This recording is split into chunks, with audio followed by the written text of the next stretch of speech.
Bismillahirrahmanirrahim. Alhamdulillahi Rabbil Alamin. Wassalatu wassalamu ala ashrafil mursalin Sayyidina wa nabiyyina Muhammad ibn Abdullah Rasulil Amin wa ala alihi wa ashabihi wa man tabi'ahum bi ihsanin ila yaumiddin. Subhanaka la ilma lana illa ma 'allamtana innaka antal alimul hakim. Rabbi shrah li sadri wa yassir li amri wahlul 'uqdatam min lisani yafqahu qawli. Rabbi yassir wa la tu'assir. Rabbi tammim bi khair wa ba'd.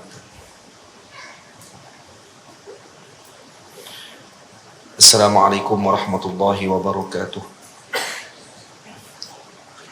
Saya muliakan lagi saya kasihi pengurusi Masjid Al-Mustaghfirin Tuan Haji Zabidi, ahli jawatan kuasa masjid, Tuan Imam, Tuan Bilal, seluruh para hadirin, ibu ayah, abang-abang, kakak-kakak, para santri, para pelajar dan dirahmati Allah Subhanahu wa taala sekalian. Kita panjatkan syukur kepada Allah Subhanahu wa taala pada malam ini dapat meneruskan bacaan kitab Fathul Muta'ali fi Adabil Ilmi wat Taraqqi. Kita sambung pada berkaitan dengan adab meminjam kitab, ya. Adab meminjam kitab. Pada muka surat yang ke-46 bagi tulisan Jawi dan bagi tulisan Rumi muka surat 47. Adab meminjam kitab.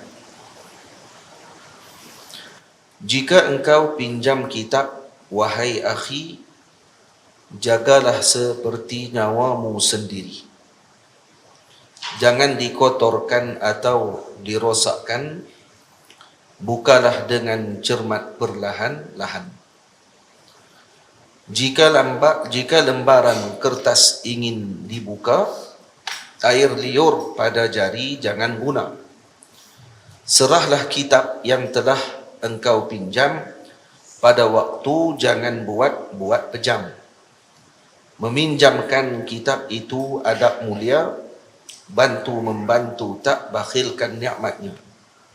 Namun jangan nikmat itu dipersia, dihilangkan rosak kitab yang empunya. Catatlah nama peminjam kitabmu agar mudah ingatkan peminjam itu. Kitab kami bagai anak perempuan, jika tak amanah kami tak serahkan.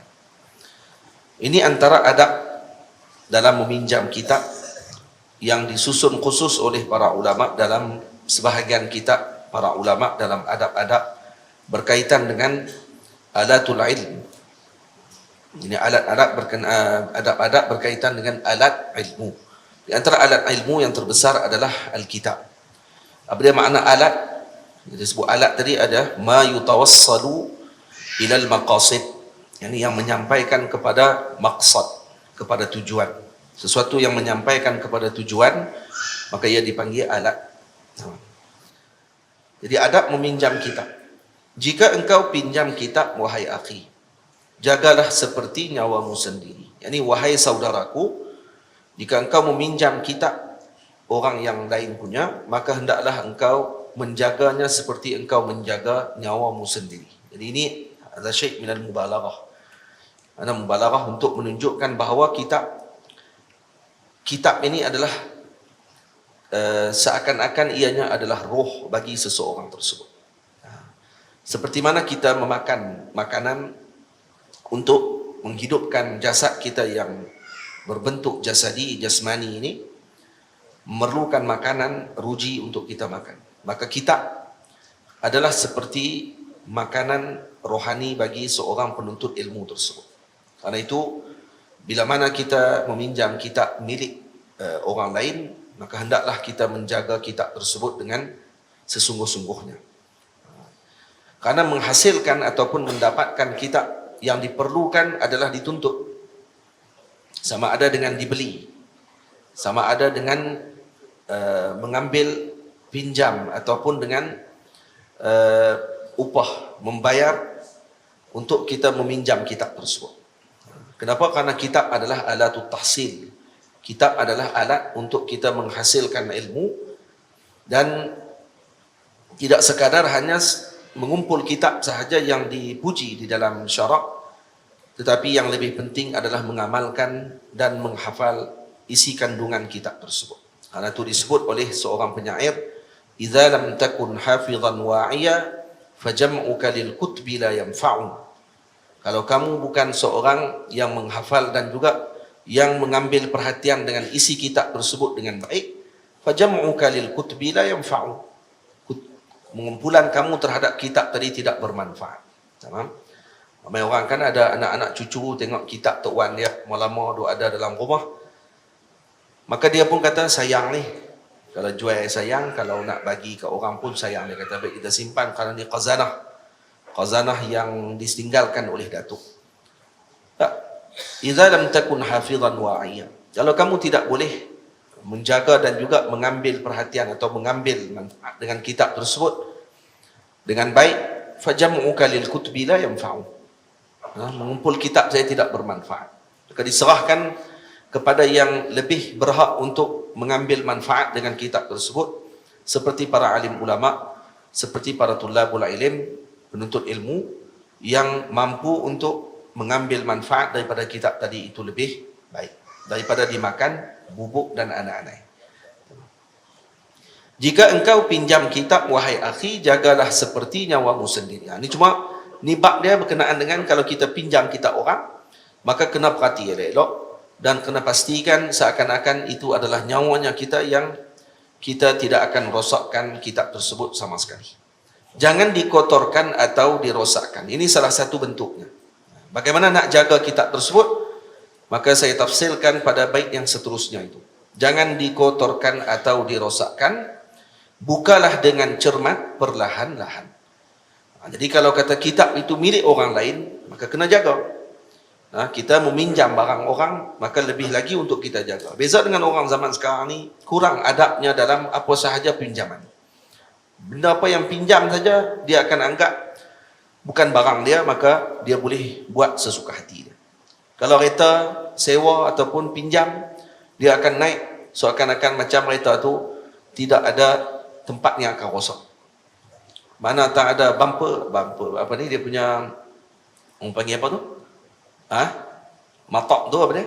Yang tengah jalan tu, bonggoi, langgak semua, terbang kelingan kereta-kereta. Yang penting bukan kereta aku. Kalau kereta dia, daripada 1 kilometer dah slow dah. Sebab nampak ada lambang bonggoi di depan. Itu perangai orang kita macam tu. Betul, tambah kalau sewa kereta, kalau boleh pintu tu, dia akan tutup sampai redah pintu yang kedua. Ini perangai yang tidak boleh dikompromi. Ini tidak ada akhlak dalam peminjaman. Kita pinjam barang orang, kita sewa barang orang dan seumpamanya, maka jaga baik-baik. Ini dalil kepada orang ni orang yang beradab, orang yang berilmu. Barulah reti kita. Bagaimana kita hantar, kita ambil kereta tadi dengan baik, kita ambil barang pinjaman tadi dengan baik, maka dipulangkan balik juga dengan keadaan yang sedemikian. Patutnya begitu keadaan dia.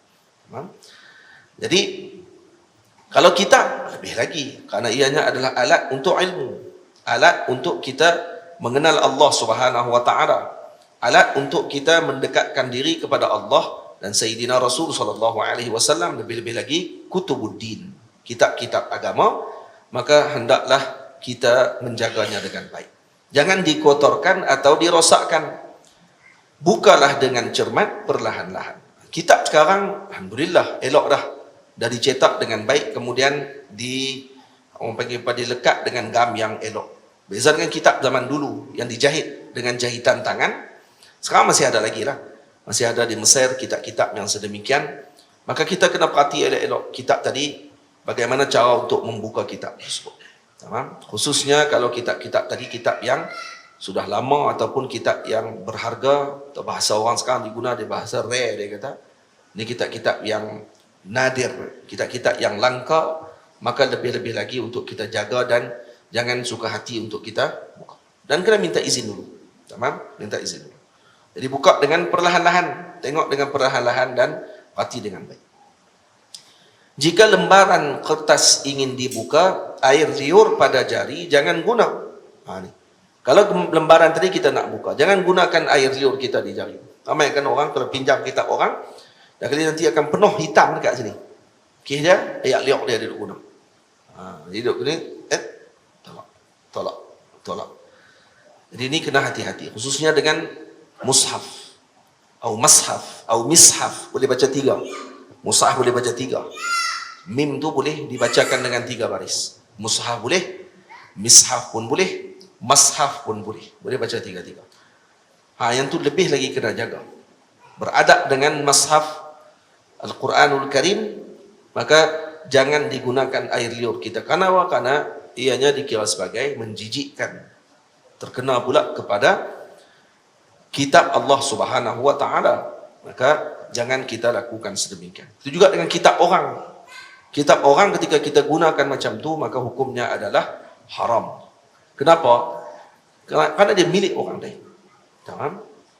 Seperti mana meludah air liur di dalam masjid, ketika masjid dalam keadaan zaman dahulu yang tidak ada kapet macam sekarang ni, dia ada orang panggil apa ni, pasir sahaja, maka ludahnya di bahagian celah-celah kaki kita dan kemudian ditutupi dengan pasir. Dulu zaman dulu lah, zaman lah tak boleh. Jadi jangan baca hadis, para sahabat disuruh oleh Nabi untuk ludah di bahagian depan mereka, iaitu di bahagian celah-celah kaki mereka, untuk mereka tutup dengan pasir yang ada dalam masjid pada ketika itu. Jadi jangan guna hadis tadi untuk kita buat macam tu di masjid kita. Masjid kita lah ni ada kapet, nak tolak kot mana? Penuh ayat liur lagi. Kalau kita baca hadis tapi tak erti waqi' dan juga realiti pada zaman tersebut. Kemudian meludah dalam rumah orang juga hukumnya haram. Jadi kalau kita ada kahak dan kita nak ludah di tengah solat. Karena kalau menelan kahak hukumnya membatalkan solat. Maka meludah dalam rumah, dan rumah tu rumah orang, hukumnya haram. Faham? Rumah sendiri tak apa. Rumah sendiri tak apa. Ini rumah orang tak boleh. Juga dengan barang orang, hak milik orang. Maka tidak dibenarkan kita melakukan sedemikian, karena ini dikira sebagai buruk adab dan merosakkan kitab dengan cepat dan menjijikkan. Jika lembaran kertas ingin dibuka, air liur pada jari jangan guna. Serahlah kitab yang telah engkau pinjam pada waktu, jangan buat pejam. Jadi kalau kamu dah pinjam kitab dan telah disyaratkan dalam pinjaman tersebut untuk kamu serahkan kitab tadi dalam tempoh sekian dan sekian, maka kena serahkan pada waktunya, jangan kamu buat pejam. Yang ini dengan syarat. Kalaulah perpustakaan yang kita pinjam tadi meletakkan syaratnya boleh untuk menyambung pinjaman, cuma kita kena pergi buat laporan, kata kita akan sambung pinjaman tersebut, itu tidak ada masalah. Yang penting bagi tahu. Ni senyap tu, ni buat pejam tu. Pada waktu jangan buat pejam. Main sampai waktu nak hantarnya buat pejam, tak ingat. Bila saya ambil, ni jenis ni letih. Ramai dah. Batu masyayikh kita cukup berjaga-jaga dengan bab peminjaman kitab ni. Kenapa? Karena banyak kitab mereka yang hilang disebabkan kerana dipinjam. Dan mungkin orang yang meminjam tadi tidak berniat untuk menghilangkan kitab tersebut ataupun melupakan begitu sahaja. Tapi kerana terlalu lama, boleh menyebabkan perkara tadi berlaku. Karena al-insan, manusia ni adalah asalnya daripada nisyan juga, iaitu cepat lupa ni. Maka kena diingatkan selalu dan kena dicatat dalam buku catatan kita siapa yang meminjam buku tersebut dan nombor telefonnya sekali untuk mudah dihubungi bagi mendapatkan semula kitab tersebut pada waktunya. Kita kena sendiri erti lah. Jadi bila orang pinjam kitab kita, walau macam mana baik sekalipun orang tadi dengan kita, tulis. Ada buku khas kita tulis dekat buku kita tadi, nombor telefonnya, alamatnya dan juga namanya peminjam tersebut untuk dihantar kembali kepada kita, pemilik kitab tersebut. Baik, serahlah kitab yang telah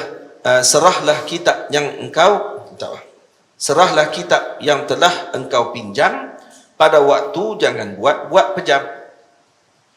Meminjamkan kitab itu adab mulia. Ada kitab yang dikarang oleh Syekh Muhammad Yasin Al-Fadani rahimahullahu ta'ala. Syekh Yasin Padang, Syaikhu Masyayikhina, mengarang kitab syarah Sunan Abi Dawud. Katanya ada sampai 20 jilid lebih. Dan kitab tadi tidak lengkap, hilang 1-2 nuskhah syarahan tersebut dan tidak dicetak lagi kitab itu. Kalaulah dicetak kitab tersebut tu mungkin akan jadi rujukan utama yang besar dalam kegunaan kita dalam mazhab kita Syafi'i. Karena dalil dalam mazhab kita Syafi'i banyak diambil daripada kitab Sunan Abi Dawud. Walaupun Sunan Al-Imam Abi Dawud radhiyallahu anhu mazhab beliau Hambali. Beliau bermazhab Hambali dan salah satu daripada ulama hadis yang mencapai martabat mujtahid mutlak. Beliau adalah seperti Al-Imam Al-Bukhari radhiyallahu taala anhu. Kata para ulama, ashab kutubus sittah tidak semua mujtahid mutlak. Antara ashab kutubus sittah 6 kitab hadis yang terbesar yang dalam sejarah Islam kita, Sahih Al-Imam Al-Bukhari, Sahih Al-Imam Muslim, Sunan Abi Dawud, Sunan Tirmizi, Sunan Ibni Majah, Sunan Nasai, dan ini antara kitab-kitab 6 yang terbesar dalam dunia Islam kita. Dan Sahih Bukhari adalah asahul kutub ba'da Quran. Sebaik-baik atau sebesar-besar sesahih-sahih kitab setelah Al-Quranul Karim. Dan Imamul Bukhari mujtahid mutlak. Itu kalau dilihat fiknya Imamul Bukhari radhiyallahu anhu boleh diambil dari Tabwibul Abwab yang diletakkan oleh Imam Al-Bukhari radhiyallahu anhu. Imam Bukhari sendiri yang meletakkan bab. Setiap hadis yang beliau letakkan dalam kitabnya diletakkan bab oleh beliau. Nak tengok fiknya Imam Bukhari dilihat pada babnya beliau. Sebab tu ada ulama mensyarahkan khusus tentang bab sahaja. Tabwibul Abwab dan Imam Al-Bukhari disyarahkan oleh para ulama seperti Al-Imam Ad-Dihlawi radhiyallahu taala anhu mensyarahkan tabwib ataupun bab yang telah disebutkan oleh Al-Imam Al-Bukhari radhiyallahu anhu. Salah seorang lagi imam yang mencapai mujtahid mutlak kata para ulama adalah Al-Imam Ibn Abi Dawud radhiyallahu taala anhu. Dia mazhab dia Hambali katanya. Katanya di mazhab Hambali pun begitu, kitab dia digunakan banyak oleh para ulama kita Syafi'iyah untuk mengambil dalil daripada kitab tersebut.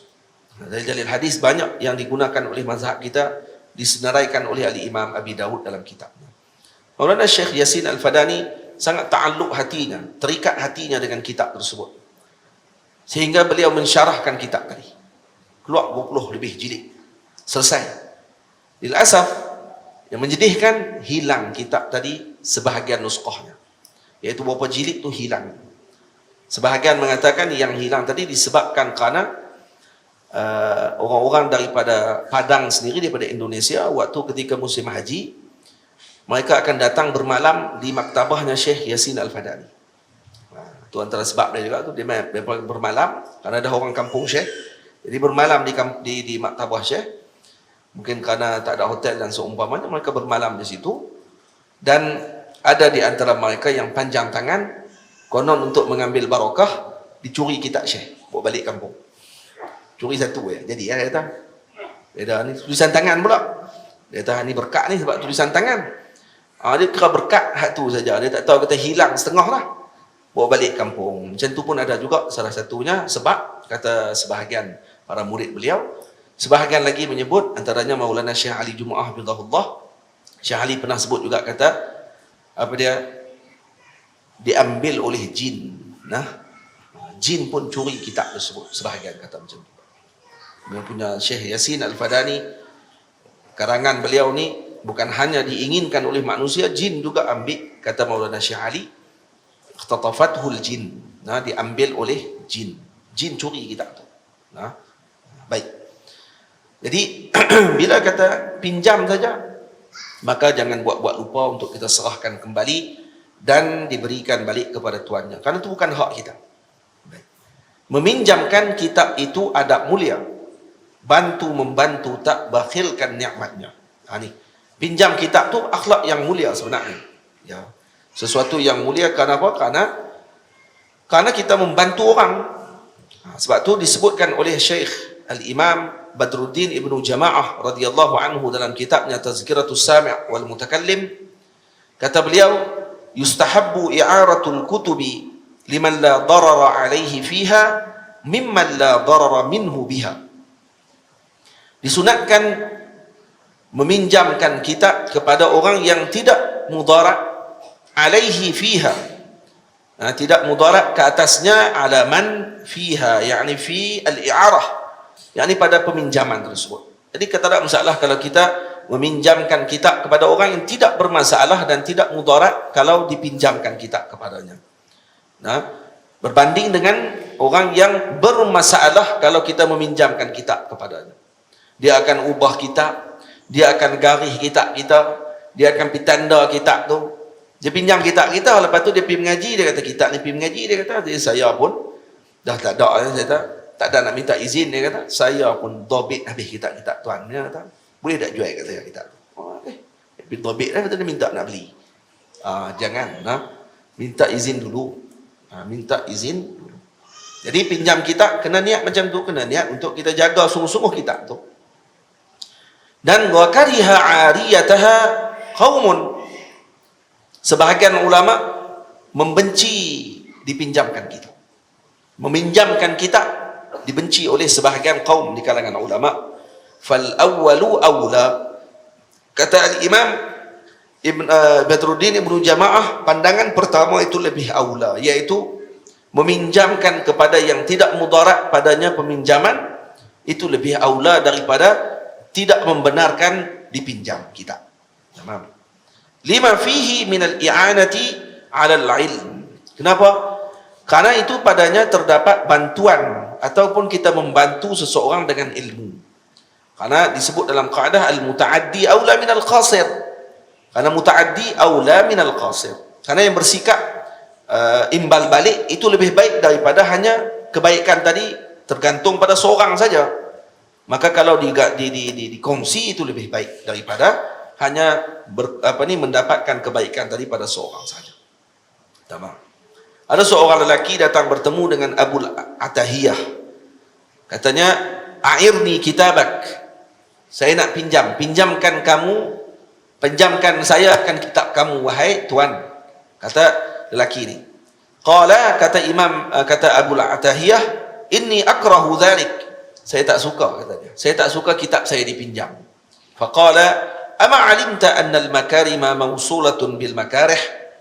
Tidakkah kamu ketahui bahawa al-makarim, yakni sesuatu yang mulia tadi, mawsulatun bil makarih, yakni biasanya bersekali dia dengan perkara yang tidak disukai. Dan sifat mulia tu ataupun sesuatu yang hebat itu, sesuatu yang mulia tadi biasanya dia akan bersekali dengan perkara yang tidak disukai. Contoh seperti dalam hadis Nabi kata apa? Wal jannatu huffat bil makarih. Syurga kan dikelilingi dengan perkara yang tidak disukai. Jadi nak mendapatkan syurga kena lalui benda-benda yang tidak disukai lah untuk sampai ke syurga Allah Taala. Wan naru huffat bis syahwat. Beza dengan neraka dikelilingi dengan perkara-perkara syahwat. Fa'arahu, maka terus diberi pinjam buku tadi kepada fulan tersebut. Tamam. Atau al-Imam Syafi'i radhiyallahu anhu menulis satu syair kepada Imam Muhammad bin Hasan Asy-Syaibani, guru beliau. Katanya, "Ya dzalladzi lam tara 'ainu man ra'ahu mislahu, al-'ilmu ya'ba ahluhu an yamna'uhu ahlahu." Tamam. Jadi kata, wahai orang yang mana lam tara 'ainu man ra'ahu mislahu. Lam tara 'ainu man ra'ahu mislahu, maksudnya tidak pernah dilihat mata orang yang semisal dengannya. Al-ilmu ya'ba ahluhu an yamna'uhu ahlahu. Ilmu itu terhalang dia daripada dihalang dia untuk disampaikan kepada ahlinya. Jadi kena disampaikan, maksudnya jangan kamu kedekut hanya kumpul seorang sahaja, kitab tadi kamu tidak pinjamkan kepada orang lain. Tapi kena tengok keadaan baliklah. Dengan siapa kita bagi pinjam, adakah orang tadi betul jaga kitab kita tersebut ataupun bagaimana. Sebahagian ulama menyebutkan syair, disebutkan syair apa dia? Ala ya musta'iral kutbi da'ni fa inna i'aratal kutbi 'aru. Wahai yang ingin meminjam kitab itu tinggalkan aku, katanya. Biarkan aku. Fa inna i'aratal kutubi aru. Karena meminjam kitab itu adalah sesuatu yang mengaibkan. Wa mahbubi minad dunya kitabi. Kekasihku di dunia adalah kitabku. Wa hal absarta mahbuban yu'aru. Pernahkah kamu melihat kekasih dipinjam orang? Itu mazhab yang mengharamkan pinjam, yang memakruhkan, yang memakruhkan pinjam. Jadi guna pada syair apa? Ala ya musta'iral kutbi da'ni, wahai yang nak meminjam kitabku, biarkan aku. Nah, fa inna i'aratal kutbi aru. Meminjamkan kitab itu suatu yang aib. Nah, wa mahbubi minad dunya kitabi. Kekasihku di dunia adalah kitabku. Wa hal absarta mahbuban yu'aru. Kamu pernah tengok kekasih dipinjam? Mana ada orang pernah tengok kekasih dipinjam?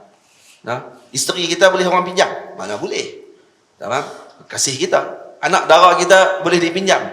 Nah, kitabuna kabanatina, kata ulama. Kitab-kitab kami ini seperti anak-anak dara kami. Mana boleh kami bagi pinjam kepada orang ikut suka? Faham? Tak boleh. Itu yang memegang dengan pandangan tersebut, dan saya berpegang dengan mazhab itu. Faham? Walaupun dalam kitab ni al-i'anah al-khair ada ahsan, ini membantu dengan perkara baik itu lebih baik. Sekarang dah mudahkan untuk beli kitab dan seumpamanya. Jadi ada talibul ilm, kalau dia penuntut ilmu, belajar di zawiyah saya, kalau dia nak pinjam kitab yang saya punya dalam maktabah saya, dia ada dengan syaratnya, bila dia kena hantar balik dan dia pun duduk dengan saya aja. Jadi dibenarkan dan untuk mereka pinjam. Dengan syarat diletakkan balik pada tempatnya. Ni ambil kitab kita, pergi letak tempat lain. Itu kena marah. Tak marah apa? Kita dah tahu dah kitab tu kat situ. Dia pergi ambil, dia pergi pindah pergi tempat lain. Dah pindah tempat lain, dia lupa pula tempat tu. Tanya kitab ni saya letak dulu di sini. Mana kitab tu? Saya tak ingat. Tak ingat lah ke mana kitab tu? Tak ingat pula dah. Yang dia pergi pindah pandai, lepas tu nak ingat lupa, apa ni, bila orang tanya balik, terlupa. Letih lah kalau gitu. Boleh faham? Baik. Jadi orang yang dipinjamkan kitab kepadanya, hendaklah dia berterima kasih banyak kepada yang meminjamkan. Nah, janganlah panjang sangat pinjam kitab tadi, dan hendaklah diserahkan semula ketika sampai masa dia. Maka dah bila pinjam kitab orang, kena percepatkan injas, cepatkan habiskan bacaan kitab tersebut. Dapatkan maklumat yang kita perlukan dalam kitab tadi segera, kemudian diserahkan balik. Ada orang pinjam kitab saya. Pinjam kitab saya, katanya nak tengok jilid 1 Syarah Hikam Al-Imam Ibni Athaillah As-Sakandari radhiyallahu anhu. Itu antara cetakan yang mula-mula dulu yang dikarang oleh Syekh Muhammad Said Ramadan Al-Buti.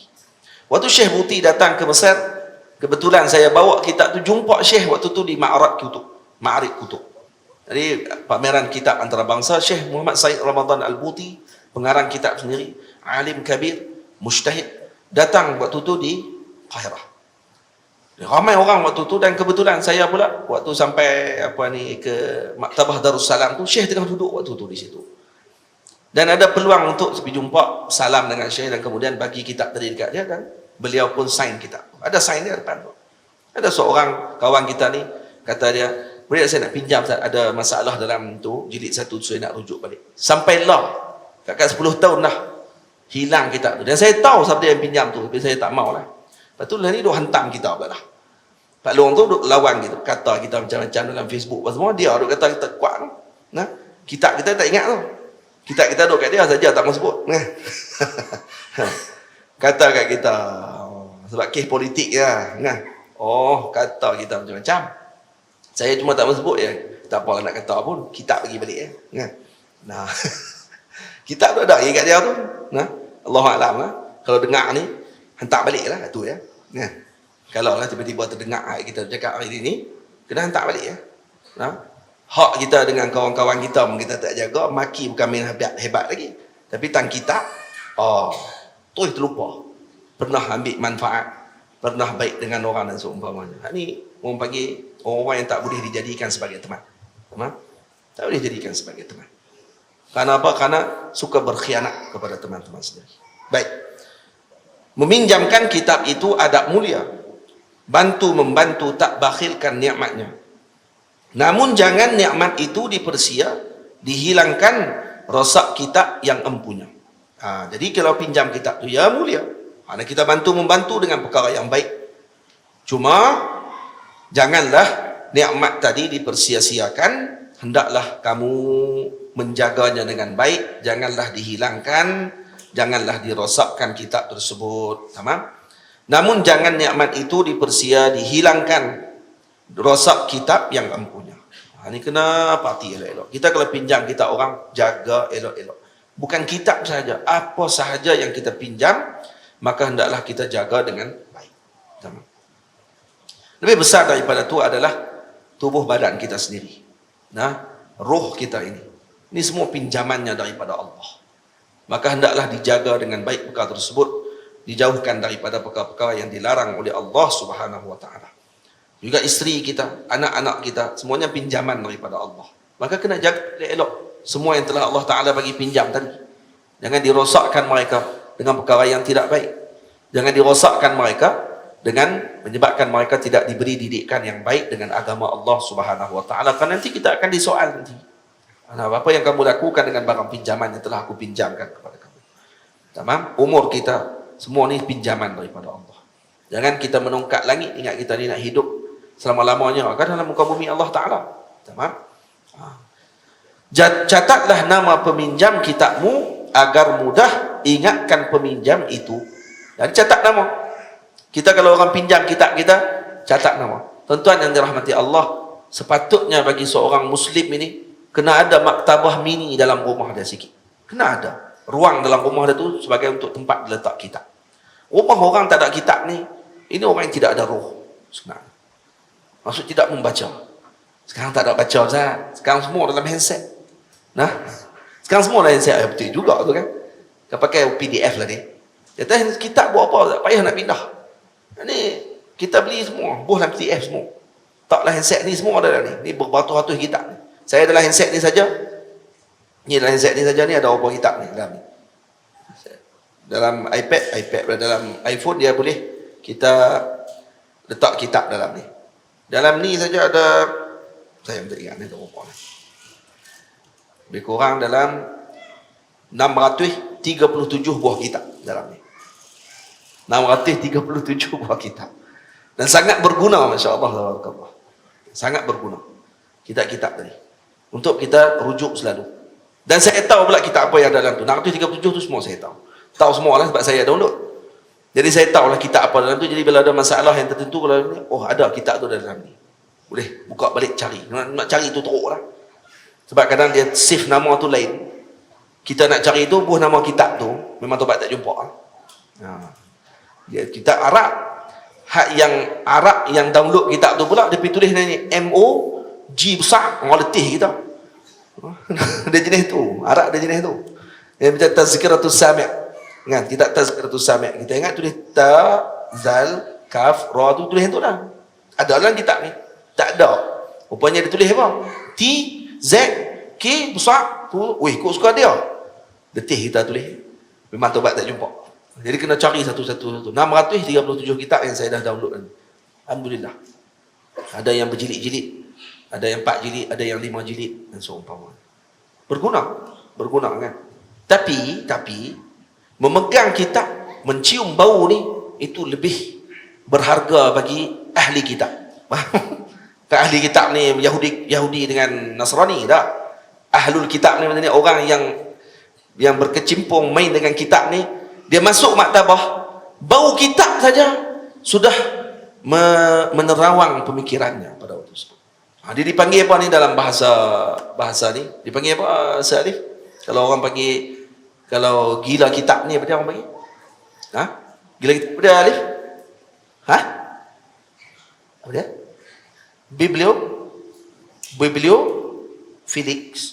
Bibliofilia.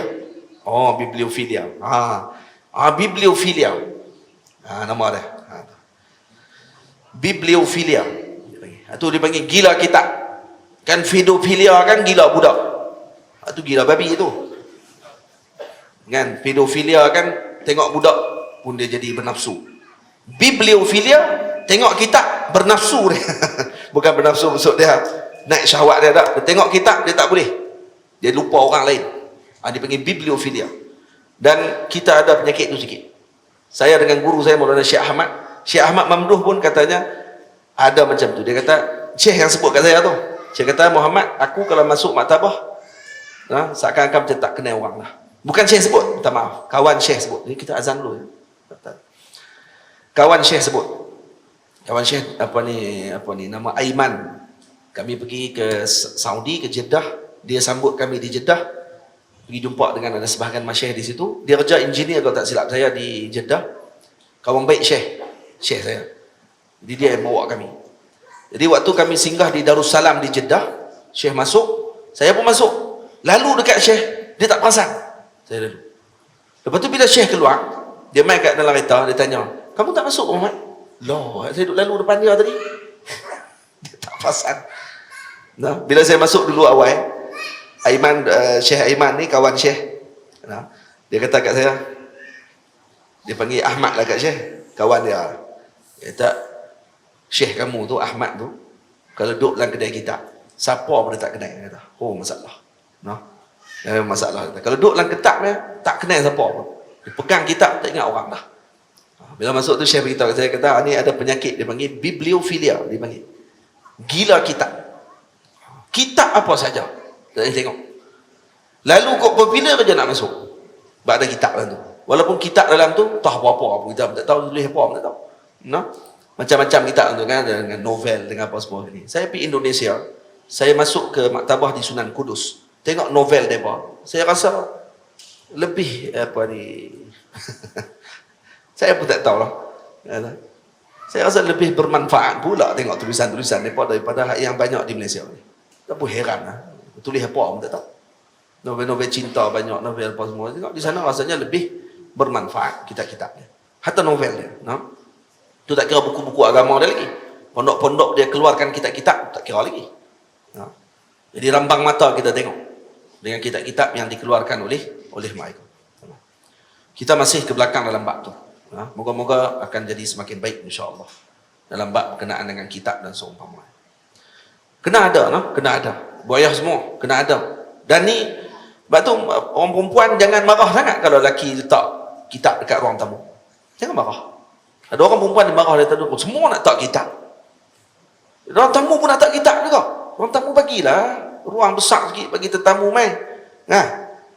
Jangan marah. Kenapa? Karena ini melatih sebenarnya kepada keluarga untuk melihat kitab tu menjadi kebiasaan dalam keluarga. Jadi kalau anak masuk daripada kecil beranak tengok ada rak kitab ayah. Dia tahu dah kata benda ni kena ada. Dia dah letak doktrin dalam otak dia. Ni benda ni kena ada dalam rumah. Iaitu apa dia? Kitab. Baca tak baca nombor 2. Lagi elok lagi susun bagi tak kenal. Muka surat ni duduk kitab ni duduk sini. Kalau jilid-jilid panjang tu ni duduk terabak sikit. Lagi elok. Dalil kata baca. Jadi kalau orang main tengok, weh baca sebab apa? Jilid ni duduk kat sini. Jilid ni duduk kat sini. Maksud dia tarik pakai ikut dan dia letak. Ini orang baca. Padahal sebelum tamu main tu, dia terabak dulu. Nak abang kata baca. Sebab kalau susun elok sangat, lepas tu duduk lak saja, dia tak edit juga. Orang kata, elok kitab ni, susun comel kan. Tambah kalau tarik pula melekat. Melekat. Tak pernah buka. Lagi sekarang lagi berapa? Itu memang pun dalil juga tak buka. Letak di depan ruang tamu. Untuk apa? Untuk melatih keluarga kita biasa dengan perkara tersebut. Saya di rumah saya, dalam zawiyah, tempat pengajian pun kitab berlambak-lambak. Masuk dalam rumah pun buka-buka pintu, kitab dulu. Naik atas maktabah pun, kitab dulu. Kitab lah nama pun maktabah. Kitab saya saja bawa balik daripada Mesir 16 tahun yang dulu. 16 tahun yang dulu saya bawa balik kitab bawa sampai setahun yang dulu lebih kurang 1 kontainer kitab. 1 kontainer kitab. Saya tak ada duit tuan-tuan. Saya bukan ada duit. Tapi yang tu adalah yang mak ayah saya bagi dulu. Mak dengan arwah ayah saya dulu bagi sebulan RM300 kat saya waktu saya mengaji di Mesir. Sebulan RM300 bagi. RM300 ini kira sebab adik-beradik semua mengaji. Tapi saya akan peruntukkan lebih kurang RM50 pada permulaan tu saya letak dah. RM50 untuk beli surah khabar dengan kitab-kitab. Saya akan beli juga. Setiap bulan kena ada RM50 untuk beli kitab. Jadi saya buat mula-mula lah. RM250 untuk bayar duit makan, untuk bayar duit rumah. RM50 beli kitab. Tapi masuk bulan kedua dan bulan ketiga, dah tak berjaya dah. 300 beli kitab. Akhirnya, habis. Berhutang pula dengan orang untuk makan. Makan saya berhutang pula. Duit rumah tak kena bayar, Alhamdulillah. Sebab waktu tu, mereka lantik saya jadi pimpinan pelajar. Jadi, mereka kata tak payah bayar duit rumah. Jadi, duduk rumah free. Rumah kedah. Kalau naik tahun dapat zakat. Cuma, kitab, boleh kata, saya beli dengan semua duit yang ayah bagi tu, saya beli kitab. Memang tak cukup duit saya. Tapi Alhamdulillah, ada saja rezeki. Karena saya ingat sungguh dengan guru-guru saya sebut, kata dengan beli kitab tidak akan mengurangkan rezeki kamu. InsyaAllah akan bertambah rezeki kamu. Sungguh. Ada seorang hamba Allah Ta'ala bagi kepada saya.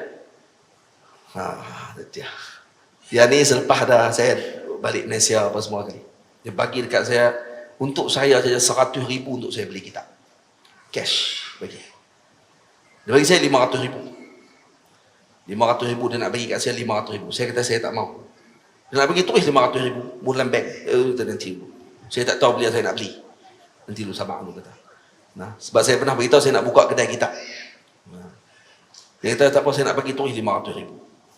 Oh, saya kata nanti dulu. Kalau ikut, kalau kata dalam, kalau tamak lah betul-betul, masuk tulis lah senang. Gila. 500 ribu. Tak, saya kata tak, jangan lagi. Jangan masuk 500 ribu. Saya hanya nak bila saya perlu saja saya akan bagi tahu, saya kata. Kita ni antara formula untuk baik dengan orang, jangan tamak dengan apa yang ada dekat orang tu. Faham tak? Jangan tamak. Orang tu nak bagi dah kat kita. Kadang orang ni macam-macam, dia nak tengok kita macam mana. Alhamdulillah saya tidak tamak. Saya kata saya perlu saya akan bagi tahu. Saya pergi ke Mesir. Kebetulan guru saya suruh saya beli kereta. Saya kata dekat abang ni nak bagi 500 ribu kat saya ni. Saya kata, saya ni Syekh suruh beli kereta untuk kemudahan saya nak pergi ke pengajian dan seumpamanya. Macam mana pandangan abang? Boleh kata tu. Tu 500 ribu tu ada. Saya duk simpang ni kat ustaz ni, dia kata. Kalau ustaz nak, ustaz pergi cari kereta. Pergi cari kereta saya apa? Pergi cari tengok kereta ni, ambil gambar bagi kat dia. Dia tahu ustaz ambil kereta. Saya ambil kereta kecil je. Saya nak ambil Suzuki kecil tu. Tu sambil-sambil tu terambil juga gambar Hyundai. Kereta panjang sikit. Kata Suzuki ni pun tak apa lah kata. Tapi hak ni ada bonet tapi tak apalah, ambil ni lah jadilah. Tak payah dia kata ambil yang tu, hak panjang tu. Ambil yang Hyundai tu. Hyundai Verna. RM80,000 waktu tu. Harga dia cash. Banyak cash. Kereta tu ada lagi saya di Mesir, kereta saya lah. Di Mesir. Adik saya duduk naik tadi. Dia duduk mengaji sana. Kereta tu moga Allah Ta'ala rahmati kepada abang tersebut. Dia belanja saya. Lepas tu dia bagi pula 100 ribu untuk saya beli kitab.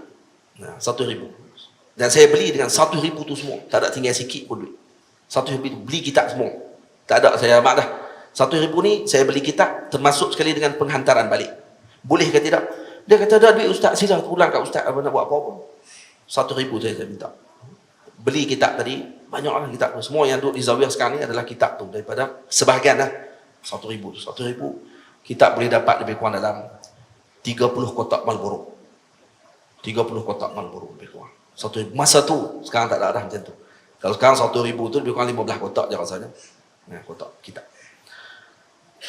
Dan sungguh bila saya dengar tu balik, naknya beli kitab tidak akan menyebabkan kita jadi miskin. Tidak akan jadi miskin. InsyaAllah. Dan wujud kitab saja dalam rumah, sababun min asbabi husulil ilmu. Sebab kepada mendapatkan ilmu. Tamam? Itu tuan-tuan jangan tanya lah, 400 ribu hak baki di mana lah. 400 ribu tu saya tak minta lah. Sebab saya kata saya tak perlu lagi setakat ni. Habis, saya tak minta lah sampai sekarang. Boleh. Itulah jawapannya. Saya hidup minta kat saya. Tak ada. Saya tak ada. Saya kata saya dah tak perlu dah pada waktu tersebut. Dan sekarang ni saya tak buat lagi. Dan mana saya tak buat pun perniagaan. Saya beritahu jelas-jelas kat tu, saya naknya tak boleh. Saya tak arti berniaga. Sebab saya pernah dah try sekali berniaga. Orang main kat kita bagi hadiah pula kitab-kitab tu. Letih. Saya beli kitab banyak. Betul orang main rumah. Betul orang tanya kat saya, ustaz ada tak kitab ni? Ada. Entah ada lagi. Dia kata, saya tak ada. Nak ambil hadiah. Habis hadiah semua kitab kat orang. Saya tak boleh berniaga. Saya tak arti berniaga. Kalau ni saya kesian tengok orang nak bagi kat orang. Betul, kalau nak berniaga saya kena bagi kat orang lain suruh berniaga. Bukan saya yang berniaga. Kerana kalau tidak jadi peri semua barang-barang. Jadi habis. Jadi saya beritahu kat tu, saya kata sekat ni saya tak berniaga lagi. Jadi kitab-kitab itu saya jadikan sebagai tempat rujukan ataupun bacaan di Zawiyah Nasiriyah. Sekarang ni jadi bacaan di Zawiyah. Ada sebahagian saja yang dijual.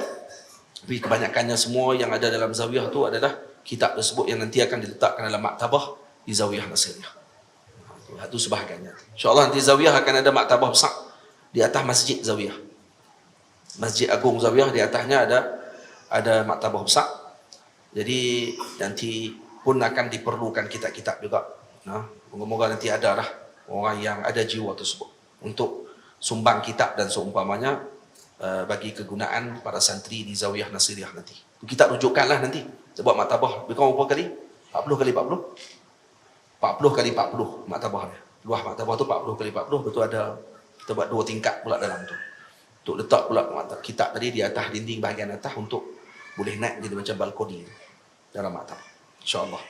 Nanti tuan-tuan boleh datang ke Zawiyah nanti tengok nanti. Maktabah pun, masjid pun dah 60% dah. InsyaAllah. Bulan 2 nanti insya-Allah kata ada bintang siap masjid insya-Allah. Baik. Sambung bacaan syarah kok kitab pula dah. Cerita pula pasal kitab kita. Minta maaf semua noh. Bukan berniat nak cerita benda tu tapi hanya untuk nak bagi saranan kepada ibu ayah semua untuk ada maktabah mini dalam sekurang-kurangnya maktabah mini.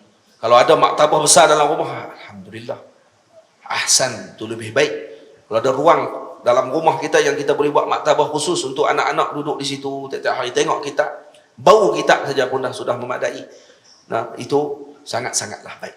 Karena ini membina jiwa para anak tersebut, anak-anak kita, keluarga kita dengan sentiasa mentazimkan ilmu Allah Subhanahu wa taala. Kitab apa saja. Kitab apa saja, nah.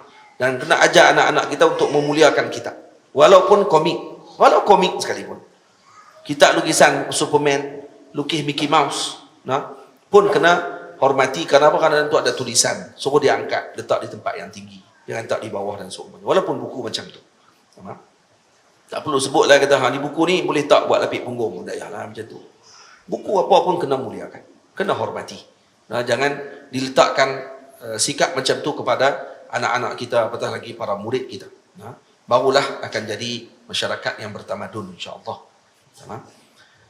Kitab kami bagai anak perempuan, jika tak amanah kami tak serahkan. Kitab kami ni macam anak dara kami, kalau tak amanah untuk menjaganya maka kami tidak akan serahkan perkara tersebut. Maknanya saya ubah sedikit ni dia punya bahasa dia. Ubah sedikit kerana sebahagian ulama guna kutubuna kabanatina, kitab kami seperti anak-anak perempuan kami, kami tak akan serahkan anak perempuan kami sampai bila-bila kepada siapa pun. Itu maksud dia. Bukan sebab untuk dipinjam, bukan dimiliki. Dimiliki kalau berkahwin tak apa. Jadi untuk dipinjam anak, boleh dipinjam, mana boleh dipinjam. Ni saya bagi pinjam anak saya kepada kamu. Mana boleh. Jadi sebab tu yang guna dengan istilah tu tidak boleh. Jadi saya ubah sikit, kitab kami bagai anak perempuan, jika tak amanah kami tak serahkan. Jadi kalau tak amanah kami tak serahkan untuk dimiliki anak perempuan kami tadi. Itu makna dia. Jadi kitab kami itu macam tu. Kutubuna kabanatina. Adab serta kaifiyah bacaan bagi guru. Kita baca sikit. Jika guru ingin mulakan bacaan, hari Rabu ambil jadi permulaan. Ni. Kejap saya tengok ada satu baik tak apa. Ada sedikit masalah yang dibincang oleh para ulama tentang permulaan kelas pada hari Rabu. Kat sini saya sebut ni diambil daripada kitab yang dikarang oleh Al-Imam Az-Zarnuji radhiyallahu anhu. Al-Imam Az-Zarnuji menyebutkan bahawa disunatkan untuk memulakan pengajian pada hari Rabu. Cuma ditolak pandangan ini oleh Syekh Abu Bakar Ahmad Al-Malibari rahimahullah ta'ala, Syekhuna yang Al-Fadhil Ustaz Bashir, Ustaz Bashir sahabat saya, selalu juga datang ke Penang. Ustaz Bashir, beliau ada kongsi kepada saya dengan masalah tersebut, tentang pandangan yang dikemukakan oleh Syekh Abu Bakar Ahmad. Syekh Abu Bakar Ahmad menolak pandangan yang mengatakan permulaan hari Rabu tu yang afdal dimulakan. Karena kata beliau, afdal adalah hari Isnin, bukan hari Rabu. Tak, hari Isnin adalah hari yang afdal. Dan itu disenaraikan. Ini disebutkan, saya terlupa nak bawa kitab tersebut. Kitab itu ada di rumah saya. Kitab yang disebutkan oleh Syekh Abu Bakar Ahmad tentang ta'lil beliau sebab kenapa beliau memilih pandangan hari Isnin lebih aula daripada hari Rabu. Kebanyakan daripada para guru kita ketika membaca kitab Ta'limul Muta'allim fi Tariqit Ta'allum akan menguatkan pandangan hari Rabu.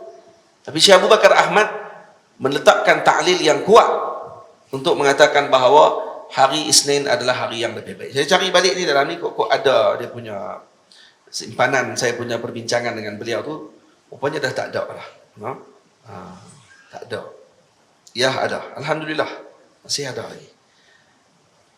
Tengok di sini. Tanbih.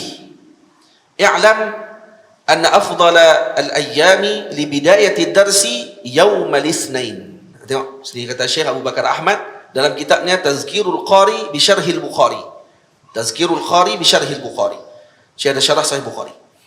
Kata, ketahuilah bahawa afdal hari untuk memulakan pengajian adalah pada hari Isnin. Summa yaumal khamis, kemudian hari Khamis. La yaumal arbi'a. Syekh tolak tu. Syekh kata bukan hari Rabu. Hari Isnin atau hari Khamis, bukan hari Rabu. Fa inna yaumal Isnin afdalu ayyamil usbu' li talabil ilmi. Karena hari Isnin adalah sebaik-baik hari dalam seminggu untuk menuntut ilmu. Wa aktsaruha barakatan li bidayatid durus, dan yang paling banyak berkatnya untuk dimulakan pengajian. Kenapa?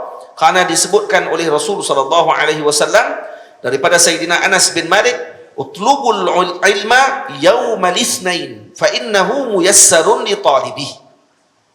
Mulakan ilmu pada hari Isnin karena ia akan memudahkan bagi penuntut ilmu pada hari tersebut. Walidha budi'a bihil wahyu, karena itu dimulakan wahyu pada hari tersebut. Wa inzalul Quran alladhi huwa jami'u kulli al-ulum 'ala al-habib sallallahu alaihi wasallam. Turun wahyu hari Isnin. Quran turun hari Isnin dan dalamnya ada semua ilmu. Tamam? Fa fihi bidayatu tadarusil Qur'anil Karim bainahu wa baina Jibril alaihi salam. Dan itu juga hari permulaan Nabi bertadarus Quran dengan Sayyidina Jibril, hari Isnin. Tamam? Kemudian wahwa yaumul ladzi istanara bi tulu'i nuril anwar sallallahu alaihi wasallam fihi, dan hari itu juga lah hari dilahirkan Nabi sallallahu alaihi wasallam. Kan? Hari Isnin bi khilafi yaumil arbi'a fi kulli dzalik. Beza dengan hari Rabu, tidak ada semua perkara tersebut. Wa fi dalailin nubuwah li Abi Nu'aim al-Asbahani bi raqmin 91 haddatsana Sulaiman ila an Ibni Abbas radhiyallahu anhuma qala ولد رسول الله صلى الله عليه وسلم يوم الاثنين في أول شهر ربيع الأول وأنزلت عليه النبوة في يوم الاثنين في أول شهر ربيع الأول ودخل المدينة في يوم الاثنين في أول شهر ربيع الأول وتوفي الاثنين في أول شهر ربيع الأول. Semua tadi berlaku pada hari Isnin. Nah, Nabi turun wahyu, Nabi lahir hari Isnin, turun wahyu hari Isnin, Nabi masuk Madinah hari Isnin, Nabi wafat hari Isnin, semua hari Isnin. Tamam? Qala al-Imam al-Munawi, kata Imam al-Munawi, wa kana ba'du man jama'a bainal ilmi wal wilayah yusi bit ta'lif wal qira'ati yawm al-Itsnain wal Khamis li husulil barakati wa hiya huna husulul fahmi wa suhulatul tahsili wa kaunuhu nafi'an. Kata Imam al-Munawi, sebahagian ulama yang menggabungkan ilmu dengan wilayah, dengan kewalian, mengatakan bahawa diwasiatkan, mereka mewasiatkan untuk menulis, membaca pada hari Isnin ataupun hari Khamis. Kalau nak mula menulis, hari Isnin. Nak mula menulis, hari Khamis. Atau nak mula membaca, hari Isnin atau hari Khamis. Membaca apa ni? Qiraatil Quran, atau qiraatil hadis, atau qiraati ayy syai'. Tamam? Apa sahajalah. Untuk dapatkan apa? Untuk dapatkan kefahaman, untuk memudahkan tahsil dan mendapatkan manfaat. Wa fi tanwir syarhi Jami' as-Saghir, karangan al-Imam Tanwir, karangan Imam al-Azizi. Sayyidi Azizi ada karang kitab Tanwir fi syarhi Jami' as-Saghir. Fa yanbaghi an yataharra fihi ibtida'ul qira'at wa ta'limus sabi. Dan hendaklah yataharra fihi ibtida'u al-qira'at wa ta'limus sabi. Yang ini nak mula bacaan Quran dan mengajar anak-anak hari Isnin, katanya dalam tanwir. Walihada kana ba'du kibari masyayikh Malibar kasyekh Ustaz Al-Asatiz Zainuddin Masliyar wa Syekh Allamah Mihran Kutti Al-Kibti wa Syekh Samshil Ulama Iki Abu Bakr Masliyar yabda'una ad-durus yaumal Isnain la yaumal Arbi'a. Itu ni para masyayikh kibar di Malibar seperti Syekh Masliyar, Syekh Allamah Mihran Kutti, Syekh Allamah Abu Bakr Masliyar. Kesemua mereka mulakan kelas pada hari Isnin, tidak hari Rabu. Wa amma bad'ud darsi fi yaumil Arbi'a. Baik, manakala mula kelas pada hari Rabu, seperti saya sebut dalam kitab ni. Di kitab ni saya akan letakkan nota kaki. Saya tak akan ubah ini sebab apa ni? Karena ni ada juga pandangannya. Baik. Cuma Ustaz Bashir tanya kat saya ni, macam mana pandangan ni? Pada ni guru kami juga Syekh Ustaz Bashir banyaklah memang baik sungguh dengan Syekh Abu Bakar Ahmad. Saya ni hanya istijazah. Ustaz Bashir tolong ambil ijazah dekat saya daripada Syekh Abu Bakar Ahmad. Syekh Abu Bakar Ahmad bagi tulis ijazah tadi dan hadiahkan kitabnya kepada saya. Jadi disampaikan melalui Al-Fadhil Ustaz Bashir kepada saya.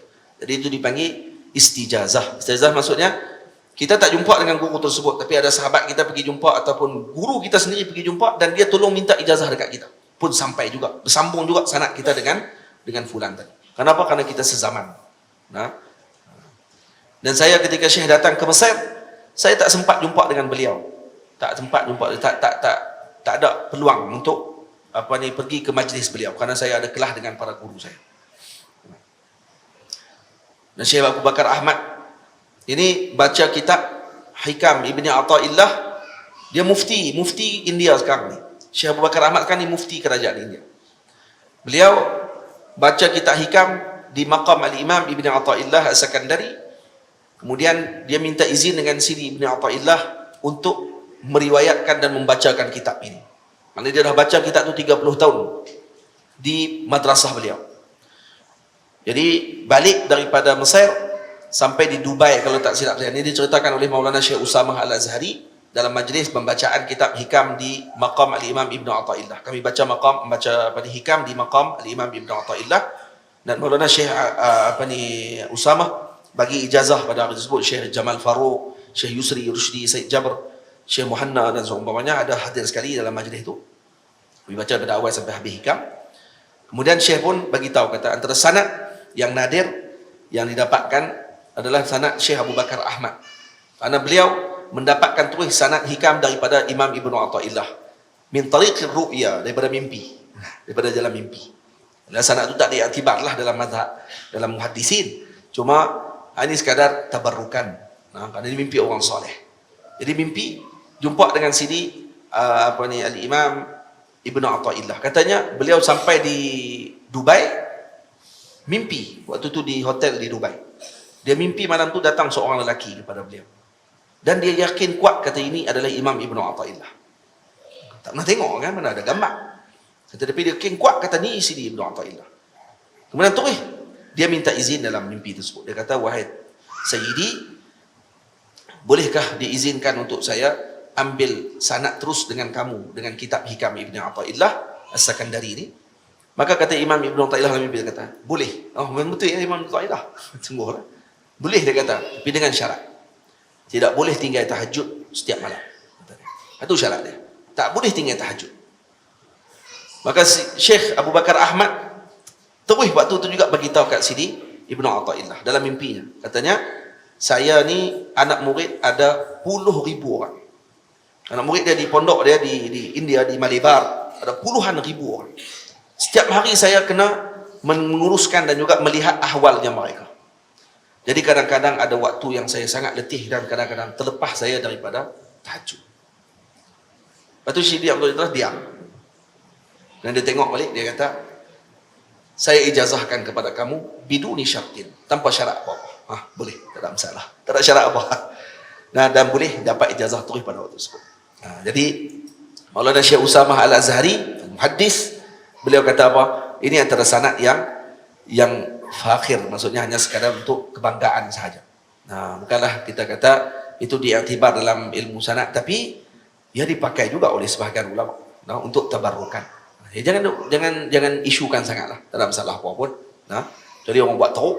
Lepas tu dia kata, apa ni sanad mimpi pula lepas ni habis, semua sanad kok mimpi lepas ni. Siapa kata? Tak tahu. Kita kata tadi sanad tu mimpi, dapat daripada sanad mimpi tu hanya tabarrukan. Dia faham terus dengan lazim kalam tu. Tak lazim pun kalam tu. Tiba-tiba dia faham dengan kalam tu, seolah-olah macam kita menyebut kalam tersebut. Macam ada seorang guru sebut, kata wali-wali Allah Ta'ala dulu kalau kadang jadi masalah dalam hukum, maka dia akan selak tirai tanya dekat Rasul SAW. Yang Rasulullah jawab terus soalan gitu. Buat teruk tak mana? Oh, kalau macam tu habislah hukum-hukum. Tidak ada lagi ijtihad para ulama. Masyayikh pun tak ada pergi terus kat maqam Nabi, selak kat maqam Nabi, tanya terus kat Nabi. Ya akhi, hadza karamah. Itu karamah. Dipanggil amrun khariqun lil adah. Dan tak ada pun ustaz tadi cerita, guru tadi bila sebut kisah tadi dengan makna dia membatalkan ijtihad. Ada sebut kan? Kamu yang lazimkan perkara tersebut. Ni jahil ni orang panggil. Dia cuma sebut kata ni adalah salah satu keramat para ulama dulu. Tanya kat Nabi, ya apa masalah dia? Masalah dia tu kamu. Kamu tu yang masalah. Sebab apa? Oh, Nabi dah mati. Hak tu yang pegang lah. Senang. Kan macam tu kan pegang. Senang. Kamu pegang kan Nabi dah mati. Nabi dah tak ada apa. Nabi dah tidak tasarruf dalam dunia. Jadi sebab tu kamu pegang dengan pandangan tu.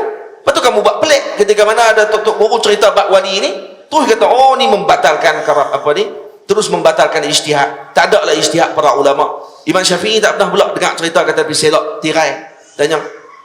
Tuan-tuan, sebab tu jangan dengar sangat kalam-kalam orang yang suka memecah belahkan. Pada kisah tadi, kisah yang tidak, kita tak ada pelik apa pun. Biasa. Tuan-tuan pernah dengar cerita Al-Imam Ar-Rifa'i radhiyallahu anhu pergi ke maqam Nabi, keluar tangan Nabi daripada maqam, salam dengan Imam Rifa'i. Itu macam mana? Dan ini mutawatir. Ditulis kitab oleh Imam Suyuti, ditulis kitab oleh para a'immah, kisah berkenaan dengan keluarnya tangan Nabi daripada maqam bersalaman dengan Al-Imam Ar-Rifa'i radhiyallahu anhu 500 tahun setelah Nabi SAW wafat.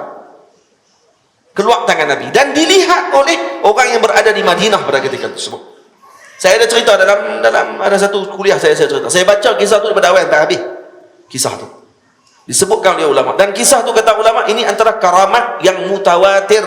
Siapa yang ingkar keramat tersebut, ini orang gila. Tu dia. Kalau ada orang ingkar keramat tu, alhamdulillah tak ada sampai lah, tak ada siapa pun ingkar kat tu. Tak ada siapa. Syekh Wahabi pun tak ada keluar kata apa dia cerita apa pula, tak ada seorang pun. Tak ada siapa pun berani kata apa. Sebab apa? Kenapa tak dengar kata? Sebab ulama semua pakat tulis kitab pasal kisah tu. Dan dia kata kisah tu mutawatir. Ratusan orang tengok tangan Nabi keluar daripada makam. Ratusan orang tengok pada zaman tersebut.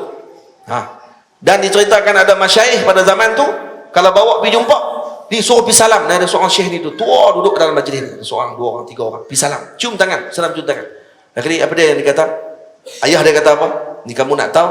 Itu tadi yang kita salam tadi ni, itu orang yang pernah hadir bersama di dalam masjid Nabi waktu keluar tangan Nabi salam dengan Imam Rifa'i. Sampai macam tu sekali. Siapa yang ada waktu tu pun semua dimuliakan. Kenapa? Karena pernah tengok tangan Nabi SAW. Itu dia. Faham? Kan? Lepas tu buat teruk. Selok tirai buat teruk. Orang cerita ya. Bukannya batalkan keramat, batalkan ijtihad ke apa semua. Tu saya bila heran tengok orang. Dia tu kata mantiknya terlalu qasir, terlalu ya Allah. Saya tak tahu nak kata apa. Maknanya pegang macam ni lah ni. Kalau nak bincang dengan orang macam ni, kita kata macam ni dah senang. Baik, kamu yang pertama, percaya tak tu karamat? Yang kedua, betulkah ada ustaz tu sebut ataupun guru tadi sebut kata kalau berlaku macam tu bermakna dia membatalkan ijtihad. Tu kamu melazimkan benda yang tak lazim. Kamu melazimkan benda yang tak lazim. Kamu lazimkan kalam orang yang perkara tadi, kamu yang mendakwa perkara tersebut. Pada orang tu tak sebut pun macam tu. Ini dalil jahil. Dalil jahil. Sebab tu jangan dengar kalam-kalam yang macam tu. Kalam-kalam yang orang yang seolah-olah macam jadi hero, seolah nak menolak kalam tadi, dia kata, oh ni adalah benda yang ni tak perlu dicerita dalam majlis dan sebagainya. La ilaha illallah. Jadi kita tak faham, Lagi ada ustaz-ustaz kita juga ni ahli sunnah wal jamaah, dia pun pengaruh juga dengan benda-benda tu. Dia jangan duk cerita benda macam ni apa semua ni. ceramah 2 jam, 1 jam. Hak cerita yang tu 1 minit, 2 minit, 3 minit. Itu pun adalah jawab soalan kadang-kadang. Yang tu dijadikan isu. Tahu tak? Ada kawan tu mengajak pada awal sampai habis tadi, memang tak dengar pun pengajian dia. Hang kalut tang hak yang potong hak 2 minit tu. Hak tu sangat nak cerita. Itu dalil kata apa? Dalil tidak insaf. Dalil kata ada something dalam hati kamu dengan fulan. Kalau kamu ikhlas betul untuk ambil ilmu, kamu tak akan buat macam tu. Dan kamu kena mengaji bagi ikut turutan bagi elok. Bagi reti benda apa yang kamu nak tolak, benda apa yang tak patut kamu tolak. Boleh faham ibu ayah semua? Kena reti, tengok tak pernah nak angguk pun ni. Faham ke tidak itu cerita ni? Yang dia tak boleh nak brain lagi. Kena dia tahu. Macam mana boleh jadi macam tu? Lah, dah nama pun karamah. Nama pun karamah. Nah, masalah dia. Bagi salam, Nabi jawab. Salam terus. Macam mana nak? Tak ada masalah apa. Syekh apa ni? Allahumma salli ala Zainal Muhammad. Syekh Abdullah Bukhari. Allah yarhamhu. Allah yarhamhu. Syekh Abdullah Bukhari. Saya tanya dekat dia. Syekh dulu apa ni? Al-Bukhari belakang ni. Syekh Hafiz Sahih Bukhari kan? Sebab dia dengar macam-macam kan? Orang kan suka cerita kata dia pun di keluarga Bukhari, hafal Bukhari, Syekh sendiri hafal Bukhari. Syekh dia tawaduk lah, dia kata lah, dia kata Bukhari ini dia kata nama keluarga kami, kata dia. Pernah jadi cerita dulu dia kata. Dia cerita kat saya sendiri. Saya berada dalam duduk depan dia. Sebab dia dah wafat dah, saya cerita lah. Dia kata dulu tok wan saya daripada Bukhara. Ya. Jadi bila sampai di Mekah, ada orang kata seorang ni dia kata kamu ni bukan keluarga Nabi SAW. Kamu bukan keluarga Nabi. Jadi kata tok wan saya ni yang digelar Al-Bukhari tadi ni, dibawa lah.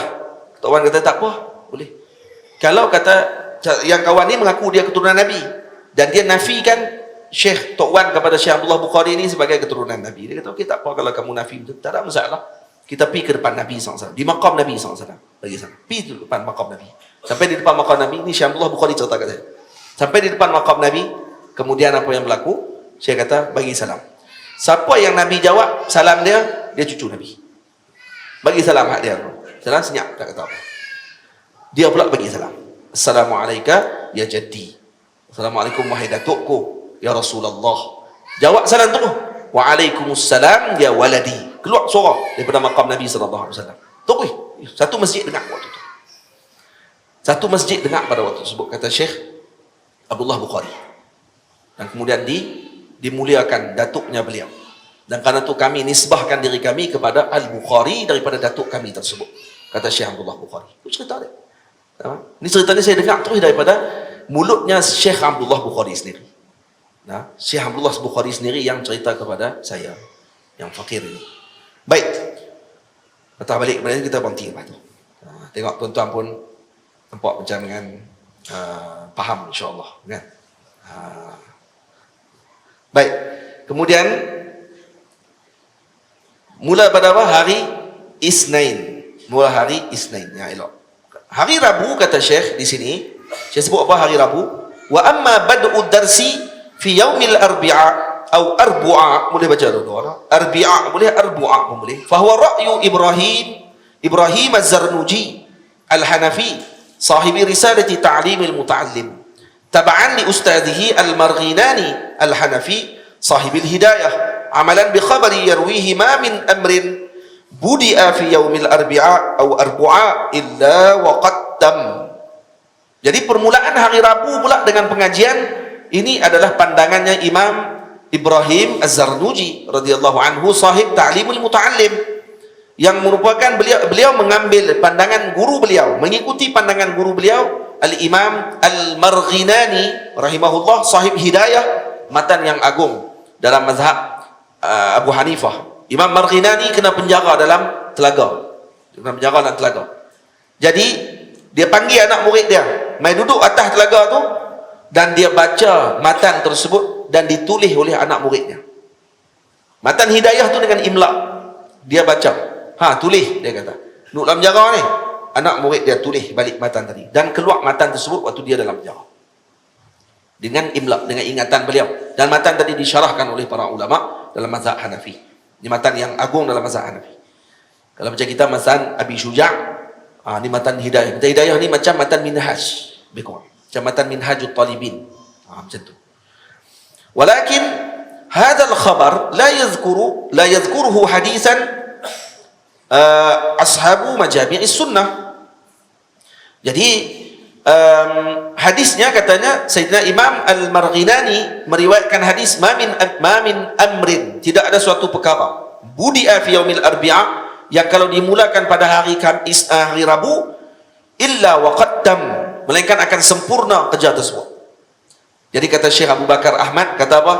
Ini khabar ini tidak disebut oleh para ashabul hadis bahawa ianya hadis. Itu bukan hadis, katanya. Fadlan an sihatihi wa muqawamatihi lil hadis sabiq. Dan bukan hadis pula, tak ada matan, tak ada sanadnya pula. Sah pun tidak dipastikan. Apatah lagi nak bertentang dengan hadis yang kami sebut sebelum ni, bahawa hari Isnin itu yang afdal dimulakan. Karena ada hadis sebelum ni kan Syekh sebut tu, apa dia? Hadisnya utlubul ilma yaumal isnain fa innahu muyassarun li talibih. Tu ada riwayatnya. Terus. Baik. Kemudian yang kedua, kata Syekh, amma ta'liluhu bi anna al-arbi'a yaum khalqin nur wal ilmu aidan nurun fayarudduhu amran. Manakala ta'lil al-Imam Az-Zarnuji bahawa hari Rabu adalah hari dijadikan cahaya, dan dan ilmu juga cahaya, maka bergabung nur ala nur, cahaya di atas cahaya kalau mula hari Rabu. Maka kata Syekh Abu Bakar, ditolak pandangan tadi dengan dua sebab, dengan dua perkara. Yang pertama, anna nural anwar sallallahu alaihi wasallam alladhi la yudanihi nurul arsh, la yudanihi nurul arshi walal kursi walal syamsi walal nur ghairiha, innama abrazahu Allah ta'ala yawmal isnain fa yawmul isnain huwa yawmu khalqin nuri haqiqatan. Hari Isnin nurul anwar. Siapa nurul anwar? Sayyidina Rasul sallallahu alaihi wasallam. Nurul anwarnya Rasul sallallahu alaihi wasallam. Tidak ada nur yang boleh menandingi nurnya Rasulullah, cahayanya Nabi. Tidak nur arash, tidak nurnya kursi, tidak nurnya matahari, tidak ada nur yang lain yang boleh menandingi nurnya Rasul sallallahu alaihi wasallam. Dan Allah menzahirkan nur tersebut pada hari Isnin. Maka terbatallah pandangan kata Rabu dijadikan cahaya, karena cahaya kepada cahaya-cahaya adalah Rasulullah sallallahu alaihi wasallam. Abrazahullah yaumal Isnin, keluar pada hari Isnin. Yang kedua, anna haditha khalqin nur fil arbi'a dha'afuhu matnan wa sanada. Hadis dijadikan cahaya pada hari Rabu didhaifkan matan dan sanadnya oleh para muhaddisin. Dha'afahu al-Bukhari wa ghairuhu, didhaifkan oleh Imam Bukhari dan selainnya. Wa ja'aluhu min kalami Ka'bil ahbari tabi'i alladhi kana turwa anhu al-Israiliyat kama sayati as-suhum. Malah mereka mengatakan itu kalamnya Sayyidina Ka'bul Ahbar. Ka'bul Ahbar at-tabi'i yang merupakan alim Yahudi yang masuk Islam pada zaman Sayyidina Abu Bakar, atau dalam riwayat zaman Sayyidina Umar. Tamam? Dan beliau banyak meriwayatkan Israiliyat. Jadi kalam itu kalamnya beliau, bukan hadisnya Nabi sallallahu alaihi wasallam. Akhraj al-Imam Al-Hafiz As-Suyuti fi Jami' As-Saghir utlubul ilma yaumal isnain fa innahu muyassarun li talibi, rawahu Abu Shaykh Ibnu Hibban wa Dailami fi Firdaus, qala al-Munawi fi Taysir bi Syarh Jami' As-Saghir wa fihi dha'fun lakinnahu mutamasikun. Nah, Imam Nawawi sebut dalam Taysir bi Syarh Jami' As-Saghir. Man Nawawi ada dua kitab syarah Jami' As-Saghir. Faidul Qadir bi Syarh Jami' As-Saghir, tu syarah kabir, dan Taysir bi Syarh As-Saghir, syarah saghir bagi Jami' As-Saghir. Saya ada dua-dua kitab tersebut di rumah, ada dua-dua kitab tadi. Kemudian ada satu lagi kitab dipanggil Tanwir Al-Imam Al-Azizi. Duduk sekali dengan kitab apa ni, Allahumma salli ala, ada dua kitab syarah bagi Jami' As-Saghir. Jami' As-Saghir ada 10,000 hadis. Siapa yang hafal Jami' As-Saghir sara muhaddisan, jadi muhaddis insyaallah. Hafal Jami' As-Saghir jadi muhaddis insyaallah. Hadis dia pendek-pendek dalam tu. Dalam hadis ni katanya, hadis utlubul ilma yaumal isnain fa innahu muyassarun li talibih, tuntutlah ilmu pada hari Isnin karena dia akan memudahkan bagi penuntutnya. Ini hadis ini kata ulama, Imam Nawawi kata dha'fun, hadis ini dhaif, lakinnahu mutamasikun, tapi dikuatkan dengan dengan penyataan ataupun riwayat-riwayat yang lain. Wa fi faidil qadir disebut fa innahu muyassarun li talibih, dia akan memudahkan kepada penuntut ilmu. Apa maksud dimudahkan tadi? Fihi ay yatayassar lahu asbabu tahsilih, yaitu dimudahkan sebab-sebab mendapatkan ilmu, bidaf'il mawani' wa tahyi'atil asbabi idza talabahu fihi, yaitu akan dihalang penghalang-penghalang yang akan menyampaikan seorang tadi kepada ilmu, dan juga akan memudahkan sebab mendapatkan ilmu pada hari Isnin. Wa dzalika li'annahu yaum alladhi wulida fihi al-Mustafa sallallahu alaihi wasallam wa ja'a al-wahyu fihi, karena itu hari-hari dilahirkan Nabi dan hari itu datangnya wahyu. Wa yusyarikuhu fi nadbi talab fihi al-qamis ka hadis Ibnu Adi an Jabir, utlubul ilma li kulli itsnain wa qamis fa innahu yassarun liman talab. Jadi ada hadis yang sebut secara jelas tuntut ilmu 2 hari ini, Isnin dengan Khamis, karena dia akan memudahkan penuntutan tersebut. Jadi ada hadis riwayat. Dan dalam taisir disebut talabul ilmi fi kulli waqtin matlubun lakinnahu fi yaumil isnain akadun. Hari itu apa pun disunatkan kita tuntut ilmu, tapi hari Isnin lebih-lebih lagi dituntut bagi kita tuntut ilmu. InsyaAllah panjang-panjang dalam ni dan kemudian selesai. Tamam. Saya tak baca habis ni. Ada lagi satu line. Kalau baca ni pukul 10. Kemudian Ustaz Bashir tanya dekat saya, macam mana dia kata? Bagaimana nak jam'u bainar ra'yain, untuk gabung di antara 2 pandangan, hari Rabu dengan hari Isnin ni. Mula-mula saya kata, kalau nak gabung juga pandangan, maka kita katakan kalau tak sempat mulakan majlis pada hari Isnin oleh para guru, maka bolehlah baginya untuk lakukan pada hari Rabu, kerana meraihkan pandangan Al-Imam Az-Zarnuji rahimahullahu ta'ala. Al-jam'u aula minal ihmal. Tapi pun tidak boleh guna ikut suka juga. Apa ni kaedah tu? Al-jam'u aula minal ihmal. Jama' itu lebih aula daripada kita menggugurkan terus pandangan yang ada. Cuma kita katakan mungkin Syekh tolak tadi tidak. Sebab apa Syekh tidak jama'? Sebab apa Syekh Abu Bakar Ahmad tidak jama' di antara hadis? Karena liquwati dalili muqabilih, karena kuatnya dalil berlawan dengannya. Dalil Isnin lebih kuat daripada hari Rabu. Maka sebab tu Syekh tolak tu. Kita kata selagi ada pandangan juga, menghormati Syekh Abu Bakar Ahmad Al-Baribari hafizahullah taala, alim kabir. Cuma kita kata meraihkan pandangan tersebut, kita kata al-jamu aula, gabung tu lebih baik. Kalau tak boleh mula hari Isnin, ada hari Rabu dengan Khamis. Kalau tak boleh juga hari Khamis, hari Rabu ada juga pandangannya imam. Begitu maksudnya. Faham? Moga-moga Allah Ta'ala bagi kita dengan kefahaman, dan moga-moga Allah Ta'ala memberikan kita dengan kebaikan berkat junjungan Nabi kita Muhammad SAW. Ingat nak baca habis bab tu, bapaknya 1 bait saja. Jika guru ingin mulakan bacaan, hari Rabu ambil jadi permulaan fihi ta'qib. Fihi ta'qib. Kalau saya nak ubah pun boleh juga. Hari Isnin ambil jadi permulaan. Tak rosak pun baik tu. Hari Isnin pun boleh.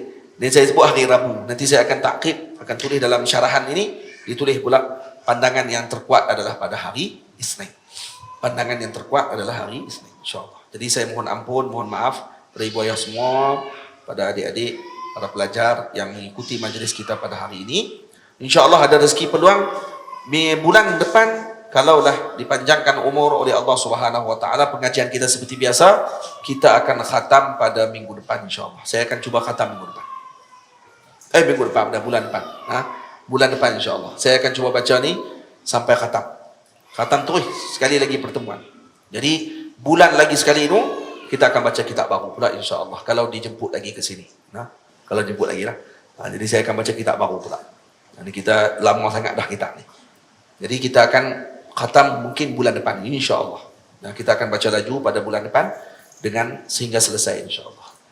Wa sallallahu ala sayyidina Muhammad wa ala alihi wa sahbihi ajma'in walhamdulillahi rabbil alamin. Assalamualaikum warahmatullahi wabarakatuh. Bismillahirrahmanirrahim. Alhamdulillahi rabbil alamin. Wassalatu wassalamu ala asyrafil mursalin sayyidina wa nabiyyina Muhammad ibn Abdullah rasulil amin wa ala alihi wa sahbihi ajma'in.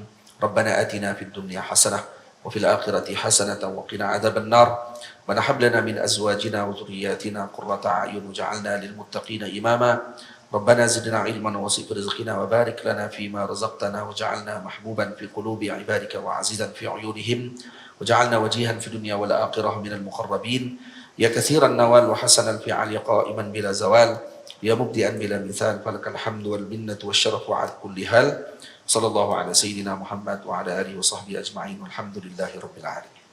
Kami mohon izin dulu karena kami dah solat dah tadi untuk kami bertolak ke Bedu insyaallah. Jazakumullah khairan. Assalamualaikum warahmatullahi wabarakatuh.